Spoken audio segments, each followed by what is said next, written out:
Sejak pemerintahan pertama Donald Trump 2017 sampai 2021, hubungan dagang antara Amerika Serikat dan China mengalami peningkatan ketegangan yang signifikan. Ketegangan ini mencapai puncaknya pada pemerintahan Trump kedua 2025 sampai 2029 dengan penerapan kebijakan tarif resiprokal ekstrim sebesar 245% terhadap produk China. Rivalitas ini semakin memanas dan banyak yang melihatnya sebagai bentuk persaingan yang mirip dengan Perang Dingin atau Cold War, meskipun dengan nuansa yang berbeda.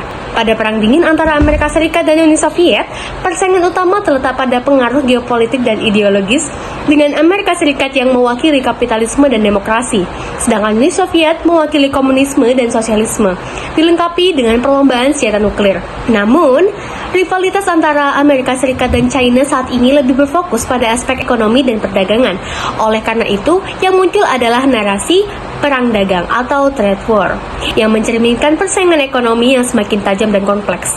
Perang dagang ini yang secara terbuka digaungkan oleh pemerintah Washington kini memasuki babak baru yang tidak dapat dipisahkan dari pertarungan pengaruh geopolitik yang lebih besar.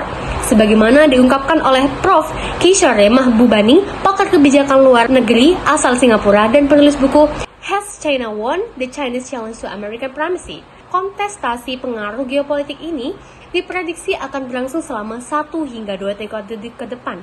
Dalam hal ini, persaingan antara dua negara ini tidak hanya sekedar masalah ekonomi semata, melainkan juga mencakup pengaruh global, kekuatan teknologi, serta dominasi dalam sektor-sektor strategis seperti energi, perdagangan digital, dan inovasi teknologi. Dengan semakin terglobalisasinya ekonomi dunia, kedua negara besar ini tidak dapat mengabaikan dampak dari hubungan mereka yang saling terkait, meskipun persaingan dan ketegangan saling dominan. Peluang untuk dialog dan kerjasama di bidang-bidang tertentu seperti perubahan iklim dan pembangunan berkelanjutan tetap terbuka. Dalam konteks ini, yang perlu dipertanyakan adalah bagaimana kedua negara ini akan menavigasi dinamika persaingan mereka di masa depan. Apakah mereka akan memperburuk ketegangan lebih lanjut atau menemukan titik temu untuk mencapai stabilitas kemakmuran bersama? Baik, di sini disampaikan oleh Nabila Ratnayapolupi sebagai PR Officer dari China.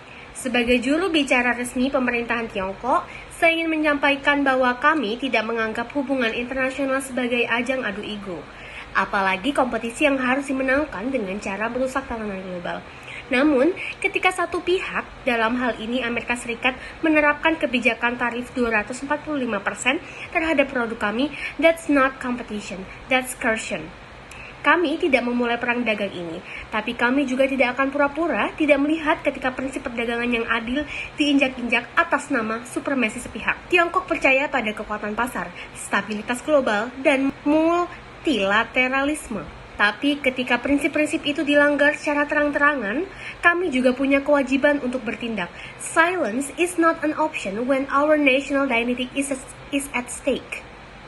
Penerapan tarif ekstrim bukan hanya soal angka, ini adalah pesan politik dan kami paham betul pesannya. Namun perlu dicatat, kami bukan negara yang mudah diprovokasi. Respon kami akan selalu strategis, terukur, dan didasarkan pada kepentingan jangka panjang, bukan pada dorongan sesaat. Kami menghormati rivalitas, selama itu sehat dan fair. Tapi kalau strategi yang digunakan adalah intimidasi ekonomi, sanksi sepihak, dan farming media yang bias, maka izinkan kami mengingatkan, you can dictate the term of fair game while breaking all the rules. Kami tidak anti dialog, justru sebaliknya, kami ingin solusi berbasis kerjasama, bukan konfrontasi. Tapi dialog hanya mungkin terjadi jika dilakukan dengan posisi setara. Jika satu pihak merasa bisa mengatur arah tanpa terdengar, maka itu bukan dialog, itu monolog, dan kami tidak ikut main dalam skenario itu. Tiongkok akan terus memperkuat posisinya di jalur pembangunan damai dan diplomasi aktif. Namun, jangan salah, kami juga tidak akan membiarkan pihak manapun menciptakan ketegangan demi kepentingan politik domestik mereka sendiri. This is not about pride, it's about principle. Dan prinsip kami jelas, kedaulatan bukan untuk dipertaruhkan, dan keadilan bukan untuk dinegosiasikan. Terima kasih.